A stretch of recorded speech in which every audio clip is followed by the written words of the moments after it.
Eu sou Eduardo Antunes, eu sou porto-alegrense, né, do Rio Grande do Sul. Trabalho no cinema há alguns anos já. E tenho, vamos dizer assim, antes do cinema teve toda uma preparação, toda uma questão na minha vida profissional, né, como artista, que acabou me levando para os últimos 20 anos da vida eu trabalhar como diretor de arte no cinema. Na verdade, eu comecei sendo diretor de arte. O primeiro filme que eu fiz, eu fui direto para a direção de arte. Foi o filme Cerro do Jaral, do diretor Beto Souza. É um diretor gaúcho que tem um certo nome bem legal no mercado, né? Fez lindos filmes. E ele me convidou para fazer a direção de arte de um filme dele. Antes de trabalhar com cinema, eu sou cenógrafo, sou cenotécnico, trabalhei anos como fotógrafo, sou designer gráfico, já ganhei prêmio como escultor também, fazendo obras no início da minha vida. Então, eu tenho um conhecimento muito grande de uma série de maneiras de trabalhar a arte, né? E isso tudo, hoje, nesses últimos 20 anos, foi o que me formou como diretor de arte, né? Então, todas essas técnicas, todas essas maneiras de fazer arte, eu incorporei para fazer a direção de arte. Então, eu mesmo faço os projetos dos meus cenários, desenho, planifico, calculo, orço, construo, né? Eu direciono a equipe, comando a equipe que está construindo, que está montando tudo, né? Essa é a minha característica maior, assim, né? Eu tenho uma facilidade muito grande de conseguir unir, né, várias tendências artísticas para um resultado, né? Então, cada filme, cada trabalho, cada demanda tem uma pedida, tem uma batida, tem um sentido, tem um conceito, né? A gente tem que entender sempre o conceito do que a gente está fazendo para saber o que aplicar, de que maneira aplicar, para que tenha realmente um resultado satisfatório, né? Eu digo satisfatório em todas as esferas, não? Como, por exemplo, fazer um bom trabalho, ser bonito, eu acho que isso é a obrigação do artista, né? É, te dizendo que o teu trabalho é bonito, isso é o mínimo, não, é mínimo. Bonito tem que ficar sempre, bom tem que ficar sempre, então não tem sentido fazer algo que seja ruim, né? Mas também tem todas as questões paralelas, que tem os orçamentos, as demandas, muitas vezes tu não tem o dinheiro suficiente para fazer como gostaria, então esse tipo de projetos, né, que são a grande maioria dos projetos que tem em geral, nos fazem ser mais criativos, né? Tu tem que resolver melhor as coisas com mais inteligência, com mais criatividade, do que basicamente gastando fortunas e fortunas, né? Que muitas vezes o resultado não é tão maravilhoso assim, né? Então acho que o que a gente faz eu diria que eu na verdade não me chamo de um diretor de arte, né? Eu sou um construtor de mundos, né? Eu gosto de dizer mesmo que eu leio um roteiro e eu dou vida, sentido, cor, textura, volume a palavras, né? Palavras expressadas através de ideias e conceitos, né? Então, o que eu realmente faço é construir um mundo em volta de uma narrativa. Eu gosto muito da ficção científica, né? Por exemplo, como espectador. Eu sempre gostei muito, né, da questão futurística, da evolução humana, da ciência, porque isso paralelamente é uma coisa que eu gosto muito, é pessoal, né? Eu gosto muito de astronomia, de astrofísica. Então, os filmes que têm esse tipo de temática, vamos dizer assim, são filmes que eu gosto de ver, né? Mas eu, como tenho trabalhado como diretor de arte e não como um roteirista, né, ou um diretor de cena, eu trabalho os filmes conforme são as demandas, né? Eu já fiz filmes que eu gostei muito de fazer pelo sentido do filme, e tem outros filmes que não me inspiram tanto, por não terem a linguagem que eu talvez mais goste de ver cinema. Mas quando a gente faz um trabalho profissional, isso independe, o teu gosto ele independe, né? Tu tem que cumprir o que aquela história está pedindo, tu tem que fazer com que aquele momento seja verdadeiro, porque o prêmio mais importante para mim, para qualquer realizador, é emocionar as pessoas que vão ver por aí no mundo, né? Que a gente não tem a menor noção que estão vendo o nosso trabalho. É para essas pessoas que eu faço cinema, né? Eu faço cinema para emocionar, eu faço cinema para tocar. E eu não gosto, por exemplo, de cinema engajado. Eu acho que cinema, engajamento, a gente tem sempre um engajamento social. E tu não precisa ser explícito na maneira de tu mostrar esse engajamento, né? O espectador gosta de surpresas, o espectador gosta de descobrir coisas em uma narrativa, né?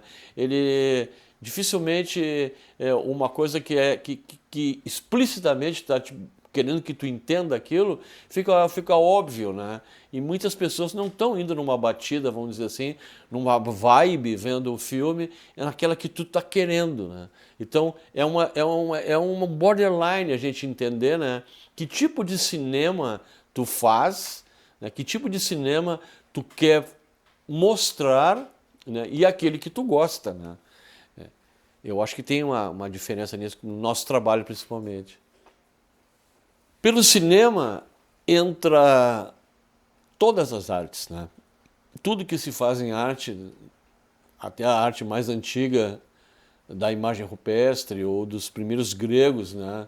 Com o teatro, tudo isso o cinema ele engloba, né? Porque ele tem a música, ele tem a imagem, ele tem o conceito, tem a tecnologia, tem a questão social e tem principalmente a questão particular, porque apesar de todo mundo ver filme no mundo inteiro, em vários lugares, o mesmo filme, cada um vê de uma maneira diferente. Então o cinema, para mim, a função maior do cinema é encantar, divertir e emocionar. E o cinema consegue tudo isso, né? Às vezes até uma simples trecho de uma música fica marcada, tipo o Tubarão do Spielberg, né? Que o tum tum tum tum tum tum tum tum tum tum tum. Isso ficou tão marcado nas pessoas que tu basta tocar essa música na beira da praia, acho que todo mundo sai correndo no mar, né? Então, isso eu acho importante do cinema, né? Por isso a gente não pode errar, por isso a gente não pode mentir, né? É diferente do que a gente inventa no cinema, que é ficção. Mas a gente não pode se equivocar com relação àquilo que a gente está construindo, porque é muito importante para muita gente o que a gente faz. E uma informação errada, uma ideia mal colocada, ela pode ser desastrosa. Em compensação, algo muito bem elaborado e às vezes simplesmente dito por uma simples lágrima que corre de um close num olho, ela vai te dizer 1 milhão de palavras para quem está vendo. Então esses detalhes, né? Cinema para mim é isso, a importância do cinema é a lágrima no olho e as naves espaciais voando em outros planetas, né? Vai de um extremo ao outro. Quando se recebe um roteiro, né? A partir dessa premissa que tu colocou, né, que é o ponto de partida mesmo, o próprio nome, né? O roteiro, ele é justamente isso. É o ponto de partida de um conceito, né, em que a gente vai discutir com o diretor, vamos discutir com o fotógrafo, vamos buscar tendências, referências para construir a nossa narrativa, né? É isso aí. Mas quando tu vai para dentro da história, né, vai para dentro realmente da história, em que tu começa a ver o personagem naquele ambiente, eu começo a pensar um ambiente para o personagem e para os atores, né? Porque não adianta tu construir um mundo maravilhoso que tenha problemas em que os atores não consigam, dentro daquele universo, estarem dentro dos seus personagens e que eles possam desenvolver todo o seu potencial como artista, né? Então, acho que o grande desafio é que a arte dê corpo, dê estrutura e dê profundidade ao universo em volta do personagem, né? Então, uma coisa que eu não sou muito de falar de mim, né? Mas hoje eu ouvi um comentário de um grande amigo, o Frank, que é um ator gaúcho brasileiro com uma capacidade imensa de atuação. Ele me disse uma coisa que fazia tempo que a gente não se via, a gente fez uns filmes há um tempo atrás. Ele me disse uma coisa que me tocou. Ele me falou assim: bah, eu gosto muito, a gente fica muito feliz, nós os atores, quando tu tá no set, porque tu tem uma preocupação muito grande com o bem-estar do ator? Bom, é justamente isso, ele disse tudo para mim, do que eu penso, né? Do bem-estar do ator, da ergonomia do ator, tanto da ergonomia física dos objetos na volta dele, como da ergonomia mental, de ele estar naquele mundo. Vou dar um outro exemplo. Teve um grande ator aqui no Sul, muito conhecido, né, o Leonardo Machado, ganhou o Kikito, apresentador do Festival de Gramado, e o Leonardo Machado, lamentavelmente, há 4, vai para 5 anos agora, faleceu. Uma perda muito grande para o cinema nacional, né? E entre tantas coisas do Léo, né, que ele tinha, era essa imersão no personagem. Ele adorava poder entrar na atmosfera do personagem, mas sem não ficar fazendo um laboratório estudo. Ele incorporava o personagem. Aí teve um filme em que nós fizemos, Teu Mundo Não Cabe nos Meus Olhos, do diretor Paulo Nascimento, em que o personagem dele, que contracenava sempre com o Edson Celulari, tinha um quarto onde ele morava na casa, mas o quarto ia ter só uma cena, em que era uma janela e uma cama, não tinha mais do que aquilo. A gente não precisava mais para contar do que daquela cena. Só que o Léo, eu construí com ele um personagem que ele tinha um criado, um armarinho do lado da cama, né, em que ele dentro tinha uma Bíblia com uma foto da ex-mulher e um rosário com um crucifixo. Só que isso não existia na história, não está no roteiro. Só que eu construí para ele isso, porque aí ele tinha uma bagagem de sentimento, porque ele tinha no passado uma mulher que morreu, ele deixou para trás e tudo. Então aquele ambiente eu criei com ele para que ele pudesse estar no personagem. Ah, mas isso não imprime, isso não estava escrito. Não estava escrito, mas imprime, porque ele ficou maravilhoso no sentimento. E isso é imprimir para mim, né? Isso é a importância dos objetos, a importância do ambiente, a importância dos elementos na volta, né? As coisas não podem ser gratuitas ou porque são bonitas ou porque são estranhas. Às vezes um canto vazio com uma marca de um quadro que não está mais ali e um prego enferrujado velho pode te dizer 1 milhão de coisas mais do que uma paisagem pintada, uma paisagem bucólica, né? Então, a gente tem que entender muito isso, né? O que a narrativa está te pedindo para que tu ajude a construir com o ator e com o diretor essa empatia e essa harmonia estética e conceitual. O figurino e a maquiagem, de um certo modo, estão intrínsecas ao departamento de arte, né? Claro que tem uma certa liberdade de criação, porque, por exemplo, por mais que eu entenda de moda, ou queira entender de estética, né? Uma figurinista sabe 1 milhão de vezes mais do que eu. E uma maquiadora a mesma coisa. Então o que é que a gente faz? A gente constrói a ideia, a paleta de cor que a gente quer do filme, a profundidade que a gente quer dar nas texturas, e aí a figurinista propõe. E a maquiadora propõe. E eu vou lá e ajusto aquilo que eu acho que tem que ser ajustado. Porque eu acho que o cinema é um trabalho em construção coletiva mesmo, né? Coletiva, né? Em que tu tem que entender o que cada um pode dar melhor para que tu tenha o corpo funcionando perfeitamente, né? Então, essas duas funções elas estão atreladas à arte, no modo geral. Já a fotografia é diferente, né? A fotografia, geralmente, tu vai debater com o fotógrafo o plano, aonde vai a câmera, que luz ele vai fazer, que elementos eu vou botar em cena, se são elementos escuros, se são elementos claros, se são transparentes, se tem metal, se tem vidro, se reflete luz. Então a gente troca, né? Aonde que vai a câmera, vai aqui. Bom, aquele fundo lá eu preciso botar um elemento, então eu vou lá e construo em função do que a câmera está mostrando. E aí vem também toda a questão da narrativa fotográfica, que são as lentes, né? Que são as lentes com suas graduações variadas, de aproximação, de detalhe, de tu ver só o olho com a lágrima, de tu ver a paisagem grande, os cavalos todos passando no horizonte. Então, cada lente, né, cada lente ela te dá uma amplitude de imagem, né? Pode ser tanto do micro quanto do macro mundo. E isso o fotógrafo determina com o diretor do filme o que eles querem para os planos. Então eu, como diretor de arte, acompanho este raciocínio e geralmente eu monto os ambientes já privilegiando a câmera, sabendo aonde vai ser melhor colocar a câmera para ter melhor rendimento de imagens, né? Porque eu sou fotógrafo profissional, eu trabalhei anos com fotografia, eu trabalhei anos em laboratório, já usei câmeras de vídeo, então eu tenho conhecimento da ótica. Então isso facilita muito a minha relação com os fotógrafos, porque eu entendo do que é a ótica fotográfica. Então eu não vou botar um elemento que prejudique isso, um reflexo muito grande que cria um flare, com meu nome técnico, que atrapalha, mas tem outros flares que são bonitos. Aí tu traz algum elemento para criar um flare. Então é um jogo entre a técnica, vamos dizer que quase a liberdade poética da vida, que às vezes tu montou todo um esquema e te aparece algo, né? Tu está pronto para filmar, chove, de repente vem no sol.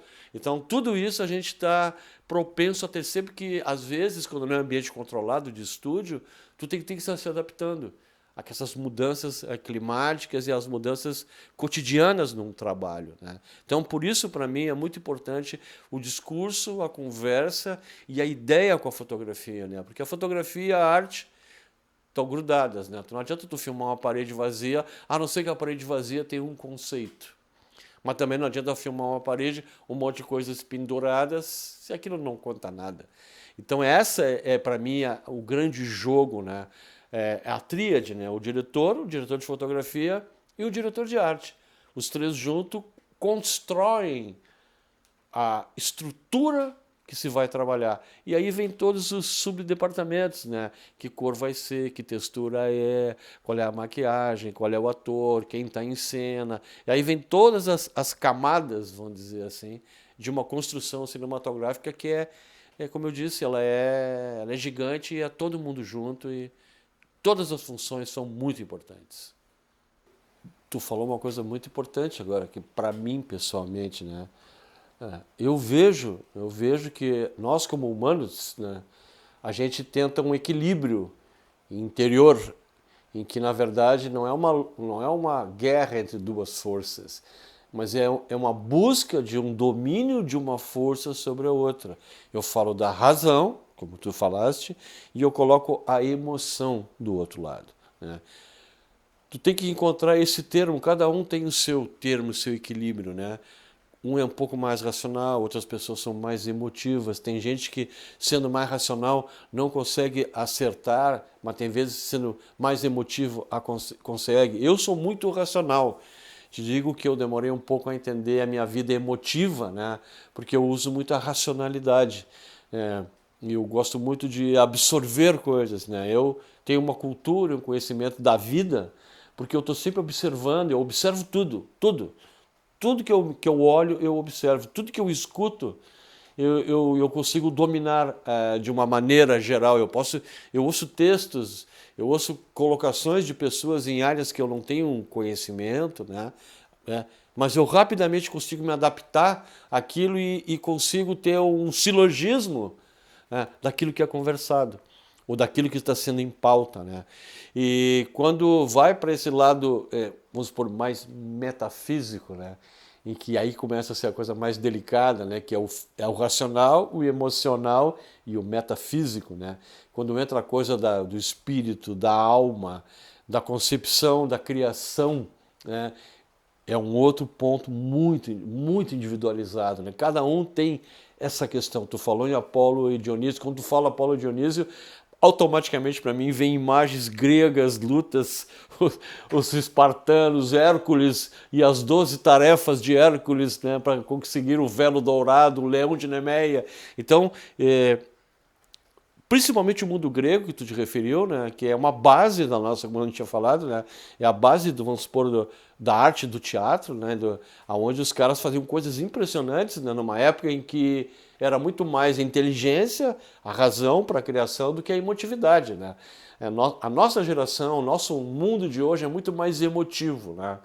as civilizações antigas elas não tinham muito espaço para serem muito emotivas, porque o negócio era bem complicado, a existência cotidiana, né? Nós vivemos numa era diferente, em que a gente pode questionar questões gregas, né? A gente pode usar na nossa concepção questões gregas, e a gente rapidamente já está usando questões cibernéticas, né? Então a gente consegue misturar Dionísio e Apolo com Elon Musk, né? Então essa nova a era que nós estamos, né? Ela permite muitas coisas ao mesmo tempo. Só que isso te cria um novo paradigma, né? De tu entender o que realmente aquilo é importante para ti dentro dessas três coisas que nós falamos, da racionalidade, a emotividade e o teu lado espiritual, né? Isso aí, isso é individual, né? Eu sou muito equilibrado, né, nesse ponto, né? Então eu não sofro com essas coisas, né? O que me faz buscar é conhecimento. Eu sou ávido por conhecimento, então eu estou sempre buscando alguma coisa. Eu não fico parado, dando voltas em algo como num redemoinho. Né? Eu sou ao contrário, né? Se eu entro num redemoinho é como um grande buraco negro, né? Que suga a luz, que suga a energia, que suga as estrelas, que suga todo o gás, leva para dentro e joga do outro lado num super raio gama em que vai ser um novo criador de estrelas, né? Então eu acho que tudo aquilo que eu absorvo, ele não some em mim, mas ele vai para um lugar onde eu consigo transformar em outras coisas, né? Eu acho que é isso o grande barato nosso da vida, nas suas profissões, e principalmente nós na arte, né? Que é captar toda essa poeira cósmica, né? E transformarmos em novas estrelas, né? Acho que isso é um conceito para mim da vida, né? Porque, em primeiro lugar, a República Ideal, a gente desde Platão vive a República e a gente não encontrou ainda a República Ideal, né? Começa por aí, né? Eu acho que a arte, a expulsão do Platão, a arte, ela tem muito a ver como uma grande metáfora, né? Em que o artista tem que se despir, vamos dizer assim, do seu caráter, da sua integridade quase e da sua humanidade para assumir uma outra coisa que não é ele, né? Então eu acho que a expulsão dos artistas poderia ser também isso, tirar fora daquilo que seria a sociedade estabelecida e os artistas criarem os próximos paradigmas, né? Para que possam a essas próprias sociedades evoluir, né? Porque se ela ficar dentro daquilo que foi a primeira regra, ela não vai ir para frente, né? Por que Platão faz então os artistas deixarem de ser daquela república? Acho que é para poderem buscar uma nova maneira futura de política existencial, né? Porque Platão já sabia que não era para sempre, né? Aquilo que ele previu, né? A própria democracia, ainda hoje a gente não entende a democracia direito e a democracia já está mutando. E nos próximos 10, 20, 50 anos, o mundo que a gente conhece, o mundo que a gente vai estar vivendo, vai ser muito mais nos moldes do Platão, se libertando, né, de um padrão estabelecido e buscando um outro padrão. 3 filmes, puxa, isso é uma coisa, né? Brasileiros, né? Estamos falando. Bom, tem um que eu acho maravilhoso, que é Dois Coelhos. É um filme incrível, um filme de uma inteligência de narrativa, de uma inteligência de montagem que eu gostei muito. Achei maravilhoso, né? Teve um outro filme que eu gostei bastante, que é O Homem do Ano, que é um filme também que aborda toda uma vida da periferia, né? Do subúrbio, de um matador, nem era um matador de aluguel, ele vira um matador, ele vira praticamente na história um Robin Hood, vamos dizer, moderno, né? E cada vez mais isso está muito mais complicado hoje na vida que a gente tem visto. Então foram 2 filmes que são muito de tipo de temática que eu gostei bastante, né? E tem um filme que eu gosto muito também, que é um filme que eu fiz, que se chama Superfície da Sombra, do Paulo Nascimento. É um filme que a gente filmou em duas línguas, que ele é falado também em castelhano, espanhol, né? Mais daqui da castelhano, da fronteira do Uruguai, mas que tem uma profundidade muito grande como narrativa, né? É um filme que eu gostei muito de fazer. Eu sei que é um pouco difícil tu selecionar 3 filmes entre tantas outras coisas que a gente pode falar, mas como espectador eu tenho uma visão que hoje eu já não consigo ter uma visão muito mais de espectador, né? Quando eu observo um filme, obviamente me passa na cabeça um monte de coisa, né? Movimento de câmera, luz, objetos, o porquê daquilo, porquê que o ator fez aquele movimento, porquê que a câmera cortou daqui e foi para lá. Então a gente que faz cinema, como o Felipe, que é um cara do cinema, ele sabe. A gente já ouvi muitas vezes essas frases quando a gente está filmando em lugares que as pessoas nunca viram como funciona cinema. Sempre dizem, nossa, a partir de agora eu vou ver completamente diferente o que é um filme, né? E a gente sabe isso mesmo, né? Que depois que tu entende a mecânica do cinema, tu passa a ter uma visão meio diferente de um monte de coisas, né? E essa, acho que, como tudo na vida, né? Existem aqueles que fazem job e tem aqueles que fazem também arte, né? Além de job. Então, acho que isso, para mim, uma coisa muito importante em tudo é a capacidade de poder ter, né, várias instâncias e várias maneiras de te expressar naquilo que tu faz, né? Pode ser um engenheiro, um médico, né, um professor, né? Então a gente está entrando numa era de grande conhecimento para pessoas não leigas, mas pessoas que têm vontade de saber outras coisas, né?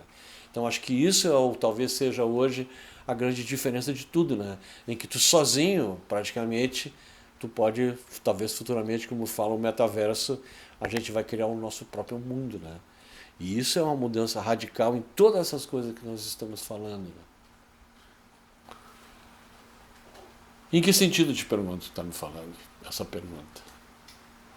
No sentido que você colocaste das pessoas olharem como a coisa se dá, como a coisa é feita, como a coisa é produzida, e elas se impactam com a forma de fazer. Então, qual é essa mecânica? O cinema, o nosso dia a dia, um set, ele envolve uma série de pessoas, uma série de terceirizados, né, e uma grande gama de pessoas relacionadas ao que nós estamos fazendo. Então, tu tem os técnicos, tu tem os atores, tu tem os produtores e tu tem os agregados, né? Vou dar um exemplo de um filme que nós estamos fazendo daqui a pouco, nós terminamos aqui em Sobradinho, no Rio Grande do Sul, um filme do Alex Reg, com o Pedro Murat, diretor, em que várias pessoas que a gente usou a locação, pegamos objetos, montamos nossos ambientes e o nosso dia a dia, começaram a ver pessoas que nunca imaginavam como que é atrás de uma câmera. E teve uma, né, que ela parou, me olhou, né? No final, agora ela me olhou e disse assim, eu vi que ela estava quieta, né? Ela me disse, eu disse para ela, que tá tão quieta? Ela, estranho, né? Ela disse. Eu passei tanto tempo no meu trabalho, na minha vida, aí eu vejo vocês trabalhando da maneira que vocês trabalham, do jeito que vocês trabalham, da dedicação e essa quase loucura, né? No início eu até estranhei, mas hoje eu já estou começando a sentir falta de vocês estarem indo embora, porque adorei esse tipo de vida que vocês têm, né? Isso é muito importante, porque as pessoas passam a entender que os artistas, principalmente quem faz cinema, nós que não somos o topo da cadeia, né? A gente rala muito, a gente trabalha muito, a gente se esforça muito. E aí uma coisa que eu falo sempre é que no meio do cinema, se tu não tem garra, tu não pode suportar pressão, ou tu ter que trabalhar num time perfeito dentro de um esquema, tu não vinga no cinema. É um trabalho dedicado, complexo e, ao mesmo tempo, muito intenso, muito intenso. Então, as pessoas que são leigas, vamos dizer, quando vêm a gente trabalhar, se surpreendem, ficam surpresos, né? E há pouco a gente a gente filmou um documentário em que teve uma outra pessoa que me disse assim: nossa, cara, eu nunca vi uma equipe. Eu tinha até um certo preconceito contra artistas, ele disse, um empresário. Mas ele disse, cara, depois que eu vi vocês trabalhando, a dedicação, aquela movimentação, e uma coisa mais incrível, eu falei, ele disse, vocês estão sempre sorrindo, vocês estão sempre alegres, estão sempre focados, né? Isso me surpreendeu, ele disse. Disse, pois é, porque a maioria de quem faz gosta do que faz, né? Senão a gente não faria, né? E outra coisa que às vezes são coisas muito difíceis a serem feitas, né? Mas eu sempre digo para minha galera com quem eu trabalho, cara, se fosse fácil, qualquer um fazia, né? Então, se é difícil, é só para poucos, né? Isso estou falando do cinema, mas em cada profissão tem aqueles que fazem melhor e os que não fazem. Todas as profissões têm suas dificuldades. Todas, todas. Não existe profissão maior ou menor que a outra. Tudo tem a mesma importância. Todas as profissões têm a mesma importância. E é isso que eu acho que nós dos cinemas temos a responsabilidade de mostrar. Que o mundo, a vida que está dentro da câmera, atrás da tela, também tem a ver com a vida daquela pessoa que está observando aquilo e que ela também pode sonhar e que ela também pode, quem sabe, mudar o seu destino, né, se assim ela quiser. Olha, isso é uma coisa que meus amigos, a vida inteira, os que trabalham comigo falam, né? Por que tu não dá curso? Por que não dá curso? Já me falaram, pô, se tu desse um curso, eu ia botar todo mundo que eu conheço para ouvir e tal. Eu não tenho a didática do professor, não, eu não tenho, mas eu sei me comunicar bem. Eu não tenho muito como ensinar o que eu pego e faço, porque ele é muito meu, né? Eu olho, observo, vou lá e faço. Mas então quando eu falo, quando eu tenho oportunidade, eu já dei algumas palestras, eu já participei de algumas coisas assim. A galera gosta de ouvir justamente a galera mais jovem, né? Gosta de ouvir esse lado da inventividade, da coisa que eu resolvo. Tem cenários que eu já resolvi, inclusive o próprio Felipe, que está aqui comigo, viu que a gente foi para uma locação de manhã, em 2, 3 horas depois, estava resolvido para filmar. Mas não resolvido, bem feito e bem legal. Então, isso é uma característica muito minha. E eu não tenho como passar isso, entende? Eu posso dar toques, né? Então, para mim, não seriam cursos. Para mim, é eu falar de vez em quando com as pessoas, sabe? Mas eu ensinar, dizer como é que faz, não tenho como, porque isso é muito meu, muito individual. E eu acho que quando tu vai dar um curso, tu tem que ter, no mínimo, tem que ter uma capacidade de ser didático, de realmente passar o recado como tu tem que ser passado, né? E eu sou um pouco mais empírico, né? Eu sou mais um formador de ideias nas cabeças das pessoas do que ensinar algo, né? Eu mais mostro caminhos. Bom, Blade Runner, top. Quando eu vi Blade Runner, eu olhei, eu não acreditava naquilo. Blade Runner tem a ver com meu trabalho gráfico. Blade Runner tem a ver com a maneira como eu penso cinema. Blade Runner tem a ver com a maneira que eu me vestia, os cabelos arrepiados, coloridos como um androide. Quando eu vi Blade Runner, eu entendi que era aquilo que eu queria na vida. Isso foi nos anos 80, né? Eu fui demorar quase 20 anos depois para estar no cinema. Então Blade Runner, para mim, foi talvez o filme mais importante na minha história. Esse talvez, tá? Um outro filme que eu gosto muito, que também me abriu uma série de coisas, é The Wall. Tá? The Wall é um filme maravilhoso, né, do Pink Floyd, e é um filme que tem uma narrativa que eu acho chocante, né? E o terceiro filme é de Scorsese, Gangues de Nova York, né? Gangues de Nova York, para mim, é uma perfeição em maquiagem, em figurino, em ambiente. Gangues de Nova York. E uma música linda, uma trilha sonora do YouTube, perfeita, né? Então, são 3 filmes que eu realmente tenho em muita conta. Eu fiz 14 curtas, 5 séries e 22 longas-metragens. Bom, então é uma continha bem grande, né? 41 filmes, né? É, eu não, eu não coloco quem são os mais importantes ou os menos importantes. Eu fiz um filme grande como O Tempo e o Vento, do Jean Monjardim, em que eu construí uma cidade. Eu fiz uma cidade cenográfica. Foi um trabalho com 150 pessoas direto construindo e mais a cidade de Bagé inteira na volta. Então foi um filme que teve... E eu já fiz filmes que quase nenhum orçamento e eles terem que ser inventados praticamente muito mais na criatividade do que de outra maneira. Então, para mim, todos esses filmes têm tanta importância quanto, né? Mas se eu fosse citar alguns, né, que eu vou dizer assim, eu vou falar um do Paulo Nascimento, a série Animal, que é uma série que mudou para mim a maneira de eu me expressar no cinema. E foi o primeiro filme que eu e o Paulo fizemos juntos, foi uma série em 2014, e de lá para cá a gente se tornou grandes parceiros dos cinemas e estamos indo agora para o nosso 12º filme, juntos, né? Então, desde que eu conheci o Paulo, a gente não parou de trabalhar. Então, eu poderia citar alguns outros filmes do Paulo que para mim foram importantes, como A Superfície da Sombra, O Teu Mundo Não Cabe nos Meus Olhos, que é uma história muito legal com esse celular, que é um pizzaiolo cego, é um filme lindo.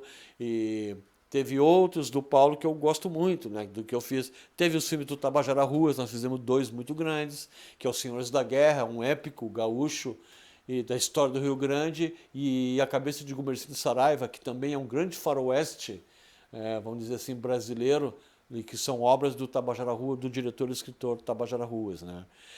Fiz um filme, para mim, que ficou muito marcado, que foi talvez o último filme dirigido pelo Reginaldo Faria, em que os protagonistas são os próprios filhos, né? O Candé Faria e o outro Faria, mas esqueci, me deu um branco agora, desculpe. Mas é um filme legal que é O Carteiro, né? E foi muito legal conhecer o Reginaldo Faria e ter trabalhado com ele naquela construção. Então, uma coisa particular, né? É uma coisa mais pessoal minha pelo próprio diretor, né?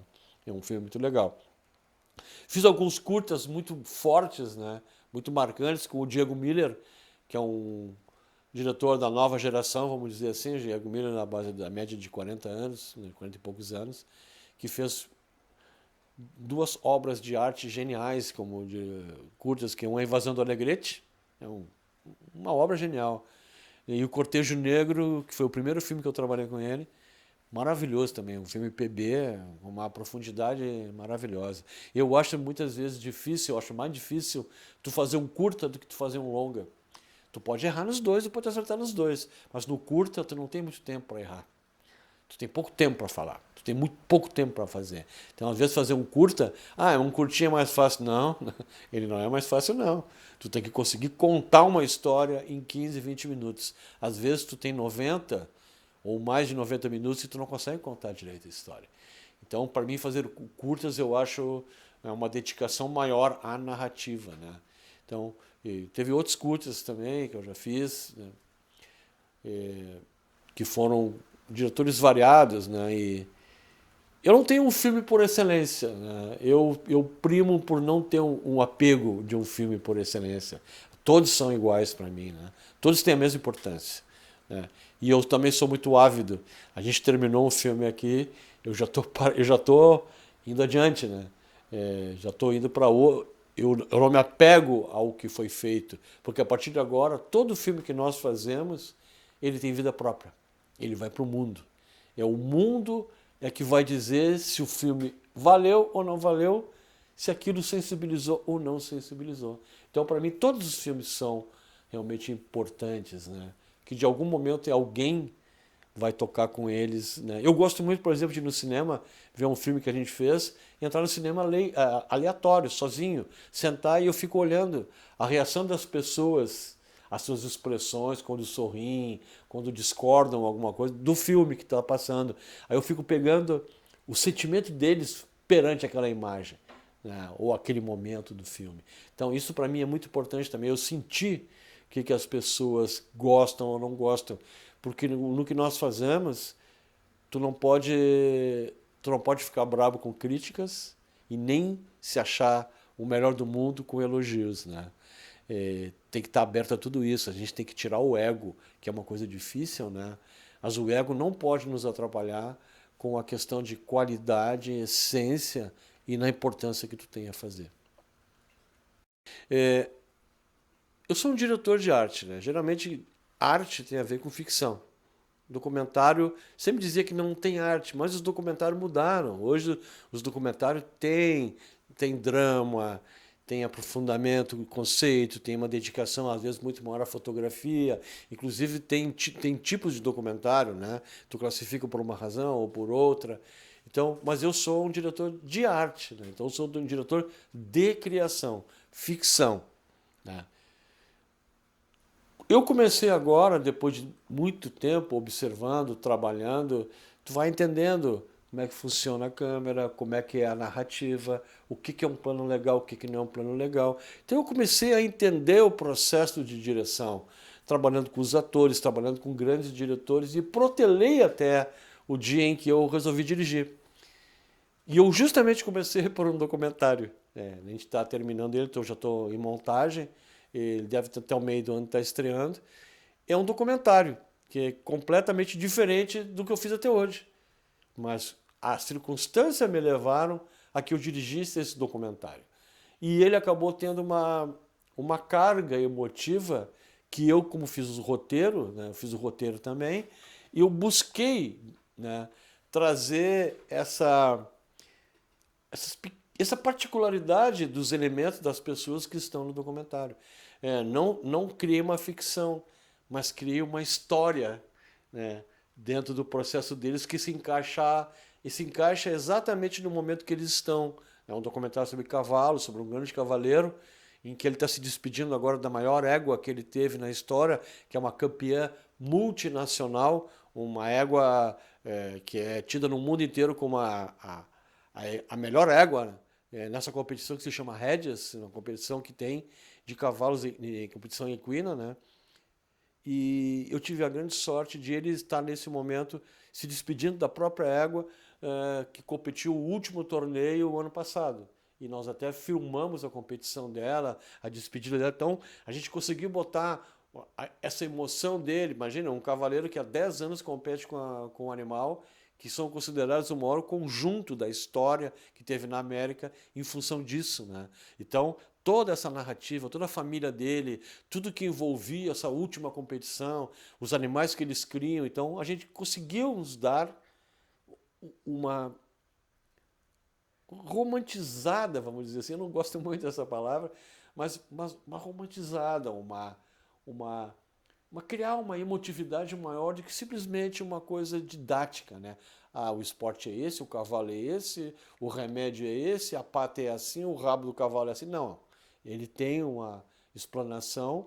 Então, tu vê, então a minha primeira direção foi isso. Só que eu já tenho roteiros meus de longa-metragem de ficção e série ficção. Só que esses ainda estou desenvolvendo, não tive oportunidade ainda de botá-los, né? Eu estou louco para filmar essa ficção, né?